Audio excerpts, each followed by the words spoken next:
당신의 삶이 행복하십니까? 라는 질문을 받으면 여러분들은 어떻게 대답하십니까? 긍정적인 사고방식을 갖고 있는 분은 내가 어떻든 저떻든 상관없이 일단 예 하고 대답을 하죠. 그래 놓고 어떤 때는 좀 씁쓸할 때도 있고 내가 정말 행복한가? 라고 반문해 볼 때도 있죠. 또 진짜 행복한 사람도 있겠죠. 그런데 대다수의 사람들은 거기에 망설인답니다. 이런 거죠. 이 정도면 행복한 편이죠. 이 정도면. 그건 다른 말로 그렇게 행복하지 않다는 말이죠. 사람들이 왜 사느냐? 왜 열심히 살아갈까? 보면 열심히 일을 하는 이유도, 또 가족들을 열심히 맛있게 밥을 해서 먹이는 주부도, 또 열심히 자기의 꿈과 목표를 향해 달려가는 이 젊은이들도 보면 그것을 통해서 내가 행복해지려고 하는 그런 것들이 밑에 깔려 있기 때문입니다. 그러니까 많은 사람들이 인생의 목표를, 목적을 행복에 두고 그렇게 살아가고 있다는 겁니다. 그런데도 불구하고 아이러니하게 그 수많은 사람들 중에 진짜 행복한 사람들의 숫자는 현저히 적다는 겁니다. 주관적으로 느끼는 행복과 달리 객관적으로 행복을 수치로 어떻게 바꿔볼 수 있을까 하고 유엔의 산하기관에서 매년 여러 가지 기준을 통하여 각 나라의 행복 지수를 조사하고 있습니다. 이거 오래된 기록들인데요. 최근에도 보면 150개국이 넘는 나라들을 매년 조사해서 순위를 매기곤 합니다.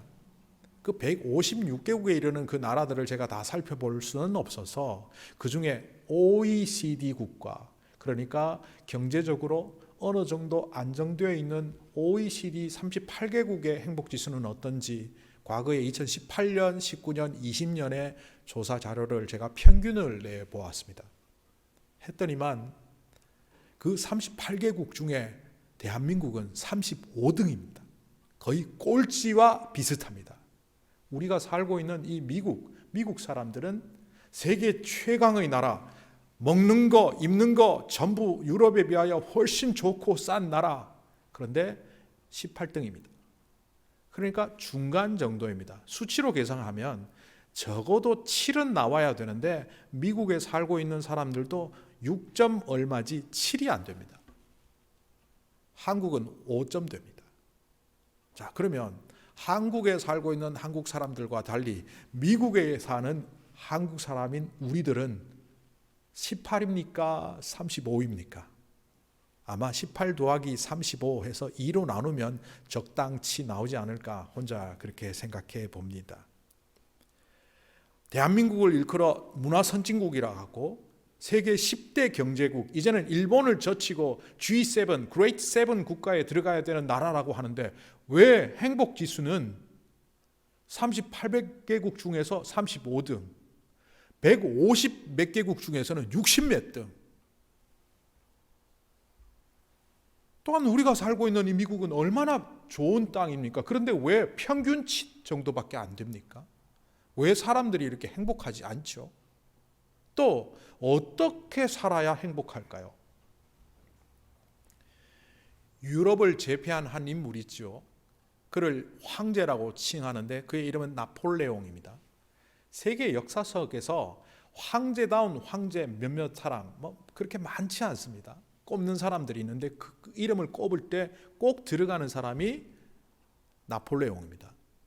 황제라는 호칭을 처음 사용했다 해서 시황제라는 호칭을 갖고 있는 진시황제, 그는 중국을 통일하면서 황제라는 호칭을 스스로 만들어내었죠. 삼황오제, 거기서 황제란 말을 만들었죠. 그리고 나라 이름을 친, 지금의 차이나의 어원이 된 친이라는 나라 이름을 만들었습니다. 진시 황제의 버금가는 또 다른 황제가 있다면 징기스칸입니다. 지금까지 가장 큰 영토를 차지했던 황제. 또 다른 황제가 있다면 강력한 군사력으로 젊은 나이에 세계 제패를 이루었던 알렉산더. 그런데 희한하게도 역사가들은 징기스칸, 알렉산더, 진시 황제를 능가하는 가장 품격 있고 화려했던 황제 한 사람을 꼽으라면 그 이름을 나폴레옹이라고 합니다. 루브르 박물관에 가보신 분들은 아시겠지만 그 벽을 가득 채우는 그림 하나가 있습니다. 나폴레옹 대관식 그림입니다. 제가 그때 저는 제 눈에 거의 벽을 하나 가득 채웠던 것으로 보았는데 찾아보니까 가로가 9m가 넘고 세로가 6m가 넘으니까 엄청나게 큰 그림이죠. 근데 그 그림을 이렇게 가만히 들여다보았더니만 그 모든 그림에 초점이 되는 한 사람이 있는데 그 사람이 바로 나폴레옹입니다. 한쪽에 이렇게 표현해서 죄송하지만 찌그러져 있는 교황, 슬픈 얼굴을 하고 있는 여러 사제들, 그리고 뭔가 구경거리 있는가 싶어서 수많은 눈동자를 한 곳에 초점을 맞춰 있는 수많은 귀족들이 있지만 보부도당당하게 서 있는 가운데 황제의 제복을 입고 대관식을 하고 있는 나폴레옹의 모습은 역사가들이 평가하는 대로 과연 가장 화려한 황제답습니다. 그런데 이 황제 나폴레옹이 노년에 한마디 하고 세상을 떠났습니다. 죽기 바로 직전에 한 이야기는 아니고 그의 노년에 한 말입니다. 내가 행복했던 시간은 단지 6일 뿐. 이 말은 그의 인생 가운데 6일만 행복했다는 말이 아닙니다. 우리가 흔히 이렇게 표현하죠. 내가 행복했던 시간이 하루 있었을까? 하루 행복했다는 말을 하는 것이 아니죠. 행복하지 않았다는 말입니다. 그 많은 것을 소유하고 그 대단한 지위를 누리고 역사가들조차도 가장 화려한 황제라고 평가하는 나폴레옹이 행복하지 않았다 하고 죽었다는 겁니다. 도대체 우리는 어떡하라고? 이런 말들을 보면서 정말 행복은 어디서 오고 어떻게 해야 되는가? 또 한편으로는 어떤 상황이나 조건이나 이유가 행복의 근거는 아니라는 것을 어렴풋이 깨닫게 됩니다. 자, 오늘 말씀 속에 바울을 한번 보십시다. 바울은 행복했을까요? 행복하지 않았을까요? 오늘 말씀이 시작되는 첫 절에 바울 일행이 드디어 로마에 도착했다고 기록하고 있습니다. 제가 지금 몇 년째 사도행전을 해오다 보니까 사도행전 28장 그리고 오늘 이 말씀을 준비하면서 약간의 설레임이 있습니다. 다음 주가 되면 이제 사도행전의 대장정이 끝나거든요.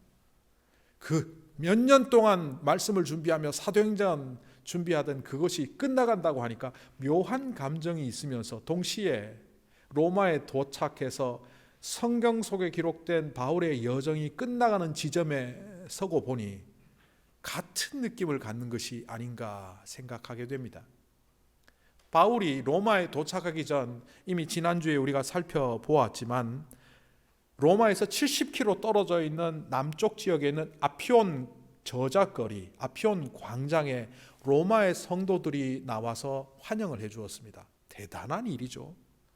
다시 북쪽으로 20km를 더 전진해서 로마로부터 50km 떨어져 있는 그 여관이 있는 도시, 그 도시의 트레스 도시라는 트레스 마을이라는 곳에 들어갔더니 이 트레스 마을에 또 다른 로마의 성도들이 와서 환영을 해줍니다. 마중 나온 거죠. 이때 느낌이 정말 용기 100배예요. 하나님께 감사했다고 지난번 성경 말씀에 기록되어 있는 것을 우리는 마지막에 본 적이 있습니다. 바울은 로마로 가는 것 자체가 희망이었고 목표였고 또 어떤 의미에서는 로마에 당도하는 자체가 기쁨이고 즐거운 일일 것입니다. 그래서 드디어 로마에 우리가 도착했다라는 말은 행복하다라고 바꾸어서 말하더라도 지나친 말은 아닐 겁니다. 그런데 여기서 우리는 좀 객관적으로 한번 보십시다. 마치 객관적 근거를 통해서 행복 지수를 측정하는 조사관처럼 바울이 정말 행복할까 한번 들어가 보십시다. 바울이 지금 어떤 행색입니까? 바울 스스로 20절에 그는 이렇게 말합니다. 내가 이렇게 쇠사슬에 매여 있는 것은,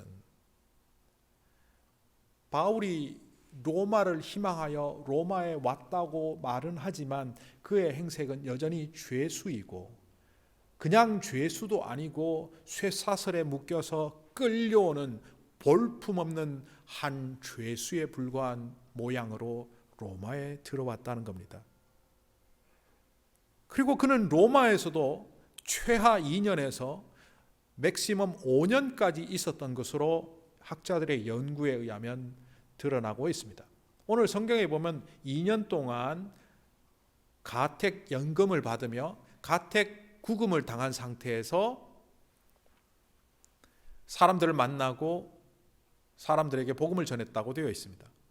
그런데 이것은 2년일 뿐, 투옥은 정말 안 좋은 조건과 상황 속에서 이루어졌다라고 말을 합니다. 그 투옥 생활을 조금 더 자세히 들여다보면 첫 번째 투옥된 지점이 오늘 사도행전 28장에 나오는 이 티베르 강 옆에 있던 주택입니다.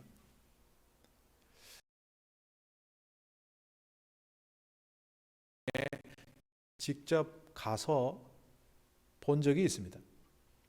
콜로세움을 구경하고 포로 로마노 그 광장의 문명을 지나서 캄피돌리오 광장으로 올라가는 그 중턱점에 뭐 이렇게 돌로 이렇게 막 토굴처럼 만들어 놓은 낡은 집이 있었습니다. 그러니까 집 모양을 갖는 것이 아니라 벽에 뚫고 들어가서 집을 만들었는데 거기가 바로 첫 번째 구금되었던 바울의 감옥이라고 말을 합니다. 들어가 봤더니만 아주 좁은 공간에 뭐 식당 같은 것도 있고 잠을 잘 수 있는 자리도 있고 아주 좁지만 뭐 생활하기에 나쁘지는 않은 모습이었습니다. 그런데 거기에 이 포로 로마노 아랫 계곡으로 향하여 열려 있는 창문이 하나 있었는데 그 창문을 이렇게 들여다보면 밖을 보면 그 포로 로마노의 전경이 다 보입니다. 로마에 관해서 좀 아시는 분들은 포로 로마노가 어떤 자리인지 아실 겁니다. 뭐 제가 포로라 그러는데 포로 로마노죠. 로마인의 광장이란 뜻입니다. 당시에 뉴욕의 맨하탄 같은 곳, 한국의 명동 같은 곳이 포로 로마노이죠. 침수되어서 강물이 들어서 오랫동안 물에 잠겨 있기도 했지만 그것이 계속 발굴되어서 지금은 수많은 문명과 유적들이 발굴되어 있습니다. 거기에 놀라운 개선문들이 몇 개 있었는데 관광객들은 주로 콘스탄티누스의 개선문에 가서 보고 있는데 저는 다른 데 가서 개선문을 보았습니다. 그리고 안내해 주시는 분한테 이거 티투스 장군 개선문이네요 라고 했더니만 그걸 어떻게 알았냐고. 그림 보고 알았습니다. 그 티투스 장군 개선문에 보면 예루살렘 성전을 파괴하고 난 다음에 예루살렘 성전에 있는 기물들을 로마로 갖고 오는 그림이 거기 새겨져 있습니다. 유대인의 촛대 그리고 하나님의 법궤처럼 생긴 그림들이 거기에 있어요. 찾아보면. 하여튼 그 광장에는 11세기에 세워졌다는 큰 예배당도 있고 과거에 세워졌던 수많은 개선문들, 거리 유적들, 기둥들, 산당들, 신전들이 즐비한 곳입니다. 지금도 보면 대단하다고 할 만한데 당시에 화려했던 시대 때 보면 정말 대단했겠구나라는 추측이 가능한 모습입니다. 그래서 안내해 주는 분이 저에게 이렇게 말했습니다. 당시에 구금되어 있던 바울은 밖으로 나오지는 못한 채 이 좁은 창문으로 포로 로마노의 광경을 보았을 때 로마의 문명에 기가 눌렸을 것입니다. 저는 아니라고 했습니다. 아닙니다. 화려한 술집을 보면서 화려한 도박장을 보면서 제가 뭐라고 하겠습니까? 죄 많은 곳에 참 불쌍한 사람들이 모여 있구나. 목사인 저도 그렇게 볼 텐데 화려한 문명 속에 하나님을 모른 채 죽어가는 그 영혼들을 보며 바울은 마치 불나방이 불 속으로 뛰어들어가는 멸망의 구렁텅이라고 보지 않았을까요? 오히려 그 화려한 광경을 보면서 그는 기도하지 않았을까요? 안타깝게도. 어쨌든 첫 번째 그 감금 장소는 자유롭게 만난 것으로 오늘 성경을 통해서도 볼 수 있습니다. 자, 이 만나는 장소에서 이 도착한 지 3일 만에 바울이 유대 지도자들을 초청해서 만나는 장면이 오늘 성경에 나옵니다. 도착한 지 사흘 만에 사람을 만났다는 얘기는 거의 오자마자 만났다는 말과 같습니다. 유대 지도자들을 불러서 그가 해명을 합니다. 바울이 쇠사슬에 묶여서 끌려오는 장면을 보았을 때, 같은 동포인 유대인들이 보았을 때 두 가지로 오해할 가능성이 아주 높습니다. 바울을 잘 모르는 사람은 유대인이라면 그 멀리서 이까지 끌려올 정도면 얼마나 큰 죄를 지었으면 저렇게 저런 멀곤으로 끌려오나 라고 오해를 했을 겁니다. 둘째는 바울과 그 사건에 대해서 예루살렘에 있었던 일을 어느 정도 알고 있는 사람들은 저 인간 민족의 배반자야, 거기서 해결할 수 있는데 오히려 로마 법정에 상소를 해갖고 결국 우리 유대인들을 모욕하고 유대 법을 모욕한 민족의 배반자야, 이렇게 보았을 겁니다. 이것을 알고 있었던, 충분히 예상했던 바울은 유대 지도자들을 불러서 이 두 가지를 해명합니다. 나는 죄가 없는 사람입니다. 죄수로 끌려오긴 했지만 요목조목 따지면서 저는 죄가 없습니다 라고 말했습니다. 또한 내가 로마 법정에, 황제 법정에 상소한 것은 민족을 모욕하고 민족의 법을 모욕하고 유대인들을 욕되게 하게 함이 아닙니다. 어쩔 수 없는 상황 때문에 그랬습니다. 그것 또한 상세히 설명을 했습니다. 이 두 가지 설명이 유효했던 것으로 보입니다. 오늘 성경에 보면 유대 지도자들이 이렇게 호응합니다. 우리는 당신에 대하여 그런 편견이 없습니다. 들려오는 소문에 당신의 종파는 독선적이다, 어떻다 저떻다 말이 들리지만 우리는 편견 가지지 않고 당신이 하는 이야기를 한번 들어보겠습니다. 충분히 해명되었기에 결국 이 지도자들과 바울은 약속을 하고 얼마 지나지 않아 더 많은 사람들을 모아서 숙소에서 하나님의 말씀, 예수 그리스도의 말씀을 모세 율법과 선지자의 글들을 통하여 설명하는 장면이 오늘 성경에 나옵니다. 자, 이렇게 되고 보니 해명도 되고 사람들도 많이 모아서 복음을 전했으니 좋은 일이겠구나 하겠지만 세상 일이 어디 그렇게 쉽게 갑니까? 복음 전하는 일은 더더욱 그렇죠. 그 사람들 속에 반감을 가진 사람들이 등장하며 심지어는 그들이 주도해버립니다. 결국 바울과의 사이에서 충돌이 일어났을 것이고 바울의 복음을 받아들이지 않는 사람들이 주도권을 잡고 유대인들을 바울과 접촉하지 못하게 막은 것으로 보입니다. 이것은 바울의 오늘 말을 통하여 충분히 예측해 볼 수 있습니다. 이런 상황을 보며 바울은 안타까워합니다. 그리고 이사야의 6장에 나오는 글들을 인용합니다. 이사야가 하나님의 말씀을 전할 때 그것을 듣지도 반응도 하지 않았던 당시의 이스라엘 백성들의 모습을 빗대어 바울이 그것을 말합니다. 백성에게 말하여도 들어도 깨닫지 못하고 보아도 알지 못하는 것, 마치 하나님이 그들의 귀를, 그들의 눈을, 그들의 마음을 닫아버린 것처럼 그들은 완전히 닫힌 상태로 있다라는 말을 합니다.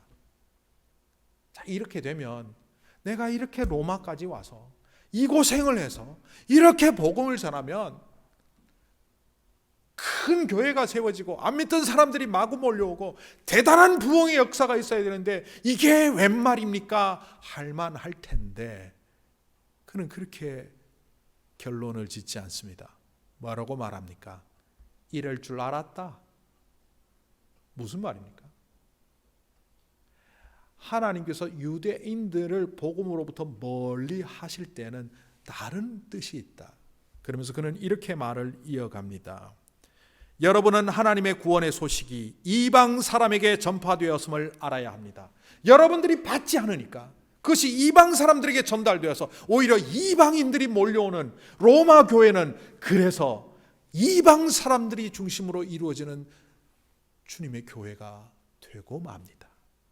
이방인들에게는 그게 정말 복되고 기쁜 소식이지만 유대인들에게는 어두운 데 쫓겨나 이를 갈며 슬피우는 현장이 되고 말았습니다. 제가 몇 주 전에 세종대왕과 빗대어 바울을 설명한 적이 있습니다. 여러 가지 이야기를 했지만 그 중에 세종대왕이 국민들을 생각하는 마음이 정말 지극히 큰 왕이었다. 어떻게 그럴 수가 있는가? 그와 유사하게 바울이 이방인과 유대인들을 사랑하는 마음이 어떻게 그렇게 클 수가 있는가? 유대인에 대한 생각은 조금 내려놓더라도 사실 이 이방 사람들을 사랑하기는 참 어렵습니다. 유대인의 입장에서는 이방인을 개처럼 여기는 사람들인데 그런데 이방인들을 사랑합니다. 뿐만 아니라 유대인들을 사랑하기도 바울의 입장에서는 쉽지 않습니다. 갈라디아 지역과 소아시아 지역과 그리스 헬라 지역을 돌아다니며 그가 늘 가장 먼저 그 도시에서 찾아갔던 곳은 다름 아닌 회당입니다. 회당에 가서 예수의 복음을 전하고 너희들이 모세의 율법은 알고 있지만 모세의 율법보다 예수의 복음이 너희들에게 생명을 전해준다고 말하며 복음을 전했습니다. 그 결과 어떻게 되었습니까? 대부분의 곳에서 배척을 당했고 해꾸지를 당했고 심지어는 그 유대인들이 작당을 해서 데몬스트레이션을 일으켰던 에베소의 그 데모 사건, 그리고 데살로니가에서 자객들을 고용해서 끝까지 그를 죽이도록 추적하는 자객단을 형성했던 사람들이 대부분 유대인들 회당주의자들입니다. 이쯤 되면 웬만한 사람이면 그래, 내가 이제는 회당을 쳐다보지도 않고 유대인들은 쳐다보지도 않고 이방인들만 복음을 전하겠다 할 만한데 이 로마의 죄수로 끌려오고서까지도 그는 자기 백성을 사랑하는 마음을 내리지 않고 갖고 있습니다. 바울이 이렇게 1차 구금 생활을 2년 했지만 결국 이 재판은 기각된 것으로 보입니다. 당시 로마 법정의 상황으로 볼 때 피고가 있으면 고소자인 원고가 와야 합니다. 바울을 피소한 사람이 누굽니까? 고소한 사람은 다름 아닌 유대교 지도자들 그들입니다. 예루살렘에 있는 그들이 로마까지 오지를 않으니까 이 로마 법정은 자동 원고 없어서 기각되고 무효화되었습니다. 그 결과 바울은 무죄로 풀려났을 것으로 보입니다. 그런데 이런 바울이 2차 투옥을 당하는데 2차 투옥의 장소로 일컬어지는 곳은 다름 아닌 돌로 만들어진 메머틴 감옥입니다. 이 메머틴, 마머틴, 마메르틴의 이름이 다 다릅니다만은 같은 곳입니다. 이 메머틴 감옥은 돌로 만들어져서 저도 그 겉만 보았지 속에 들어가지는 못했는데 밖에서 볼 때 창문 하나 없고 단단한 돌벽으로 되어 있는 어둠의 창고 같은 거의 반지하같이 생긴 그런 곳으로 보였습니다. 그런데 여기에 들어갈 때 바울의 신분은 사형수였습니다. 왜 바울이 사형수로 들어갔을까? 역사를 조금 아시는 분들은 네로 황제가 기독교를 핍박했던 것을 알고 있습니다. 네로 황제는 거의 미치광이에 가까웠고 로마에 화재 사건을 일으킵니다. 그 유명한 로마 방화 사건. 그래서 로마를 불태워버리고 신도시를 만들겠다고 했다가 결국 시민들의 원성 때문에 변명을 하게 되죠. 그 변명은 새로운 피해자 만들어내게 됩니다. 기독교인들이 불질렀다. 네로 일당들이 불질러 놓고 기독교인들에게 죄를 뒤집어 씌워서 분노한 가족을 잃고 재산을 잃고 그 화재를 통하여 피해를 본 사람들이 기독교인들을 굉장하게 학살하고 못 살게 구는 그런 역사적인 정황이 있는데 그 즈음이 바로 바울이 로마에서 복음 전도를 했던 그 시기입니다. 정확하게 알 수는 없지만 아마 전도하는 그 과정에서 시민들과 충돌이 일어났을 것이고 결국 기독교인이라는 것 때문에 그는 사형수가 되어 메머틴 감옥에 들어갔습니다. 그는 이미 노년입니다. 그 노년에 그 춥고 어둡고 형편없는 곳에서 갇혀 지내게 되었습니다. 그 중에서도 조금 다행스러운 것은 기록에 의하면 그 감옥에서도 죄수들에게 편지 정도는 외부 가족들에게 보낼 수 있도록 허용했다고 되어 있는 것으로 볼 때 바울이 그곳에서도 자신의 서신을 기록했던 것으로 보입니다. 바울의 서신이 13권이 신약 성경에 들어가 있는데 그것 말고도 더 있겠지만 지금 남아있는 것이 13권이죠. 그 13권 중에 4권을 특별히 감옥에서 쓴 서신이라고 해서 옥중서신이라는 별명을 붙입니다. 에베소, 빌립보, 골로새, 빌레몬. 이거는 학자들이 의견 일치를 보는 것이지만 어떻게 보면 디모데 후서 같은 경우도 감옥에서 쓴 것으로 보입니다. 어쨌든 이 옥중서신들이 그 처참한 상황 속에서도 희망을 잃지 않고 오히려 기쁨을 전달하고 있는 내용으로 사람들에게 기록되어서 전달되었다는 겁니다. 빌립보서는 그 유명한 제목이 하나 있지 않습니까? 기쁨의 서신. 그 차디찬 돌 감옥에 처참한 상황 속에 놓여 있음에도 기뻐하라 기뻐하라, 아무것도 염려하지 말고 오직 모든 일에 기도와 간구로 하나님께 아뢰라. 그리하면 모든 지각에 뛰어나신 하나님의 영광이 너희를 지키시리라. 어떻게 이럴 수 있을까?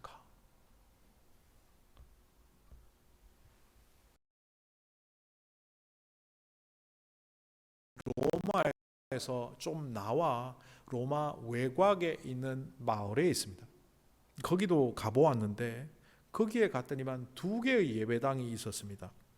하나의 예배당은 새 샘물교회, Three Springs Church.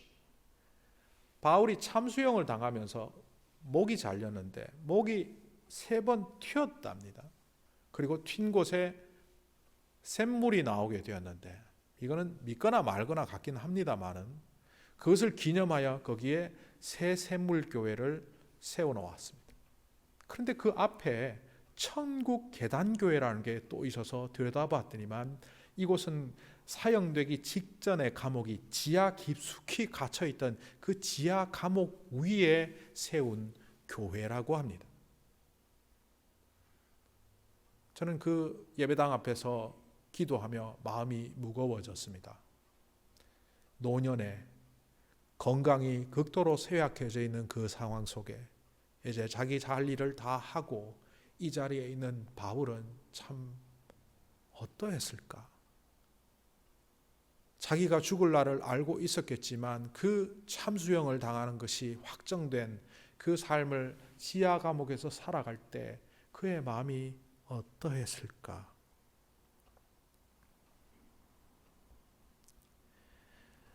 정확히 이 구절이 그때 쓰여졌는지는 모르지만 디모데후서 4장 6절 8절에 바울의 심경을 설명해 주는 듯한 말이 기록되어 있습니다.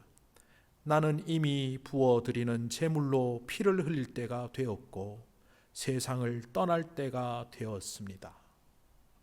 자기가 죽기 일보 직전에 놓여 있다는 것을 바울이 이야기하며 사랑하는 아들이자 자기의 영적 후계자인 디모데에게 이렇게 자신의 심경을 전하며 교훈합니다.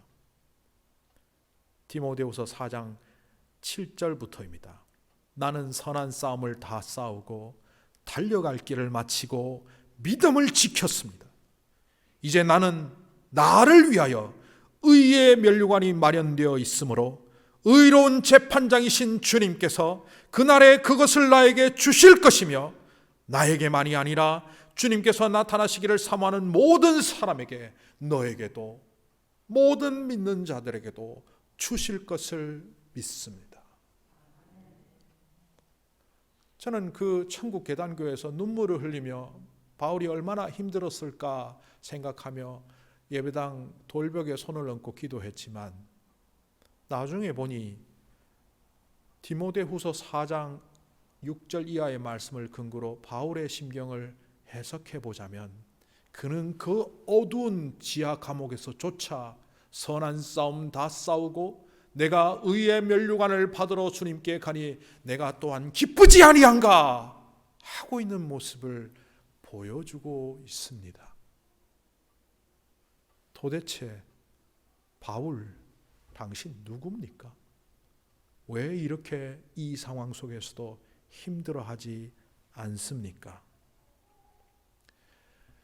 보통 행복이란 말을 영어로 뭐라고 합니까? 라고 하면 대다수의 사람들은 happy, happiness를 떠올립니다. 그런데 저는 행복이란 말의 happiness보다 bliss라는 말을 더 좋아합니다. 이 happiness는 happening으로부터 어원이 같다는 그런 학자들의 이야기들이 있더라고요. 노력한다고 행복해지는 것도 아니고 노력 안 한다고 행복 안 해지는 것도 아니고 마치 행운처럼 찾아오는 것이 행복인데 그래서 어떻게 해야 행복을 얻는지 우리는 모른다라는 의미에서 happening, happiness.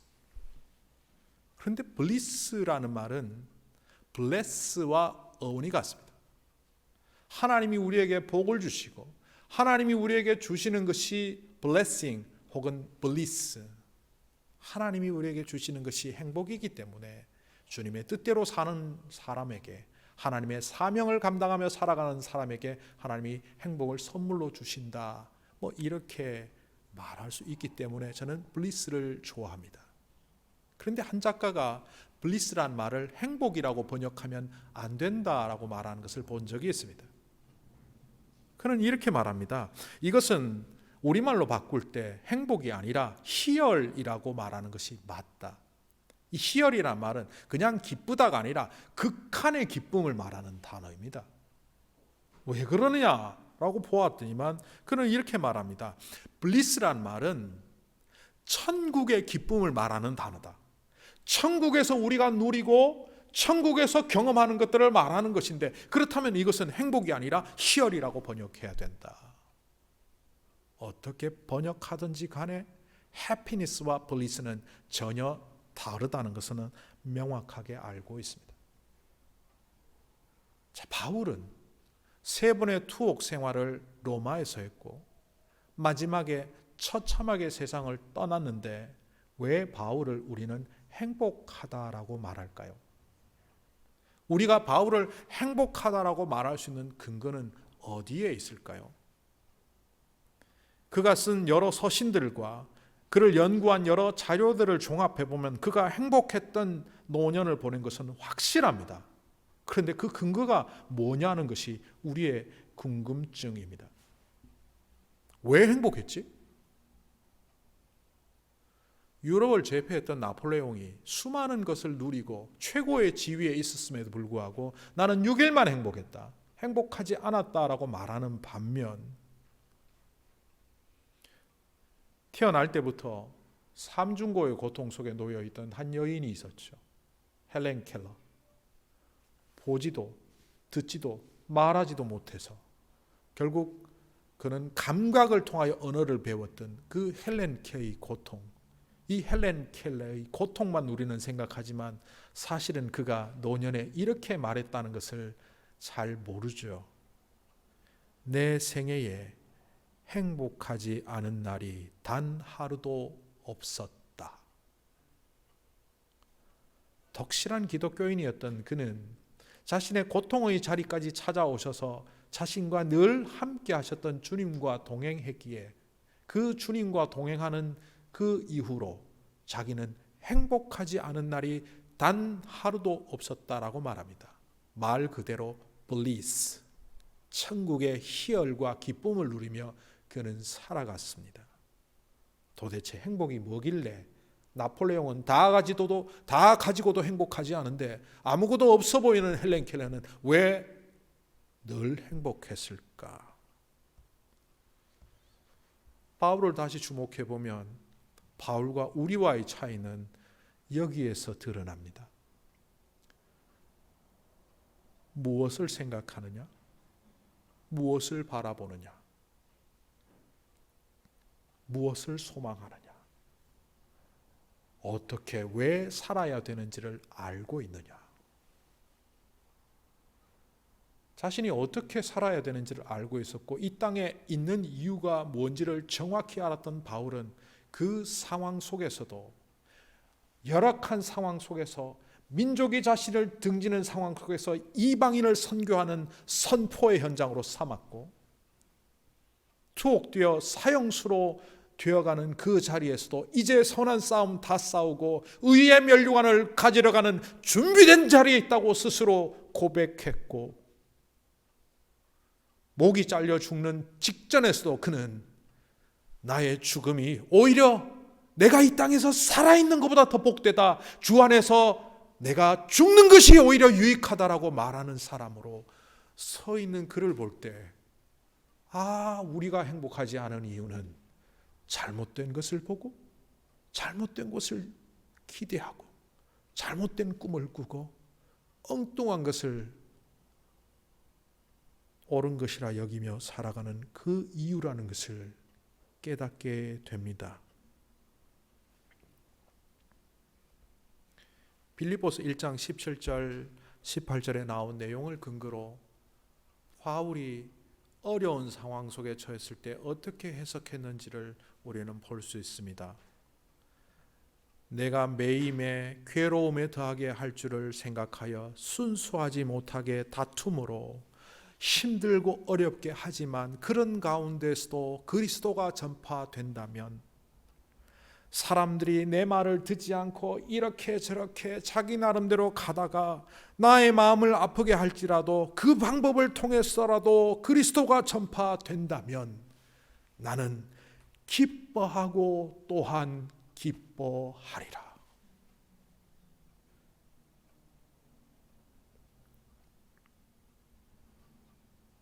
이런 바울의 복음 전도의 현장을 보며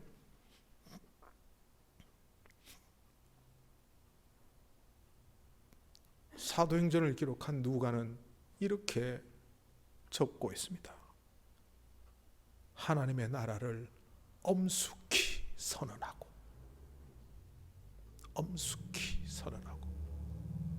풀어보자면 그는 모든 사람 앞에서 당당히 하나님의 나라를 전했고 그의 입술을 통해서 나오는 말은 하나님의 나라가 살아있고 엄연히 존재할 뿐만 아니라 이 세상의 그 어떤 제국보다도 그 어떤 황제보다도 더 위에 계신 그분임을 엄숙히 선언하고 있음을 목격했던 누가는 그가 알고 있는 최고의 헬라어 단어로 하나님의 나라가 엄숙히 선언되고 있다고 기록하고 있습니다.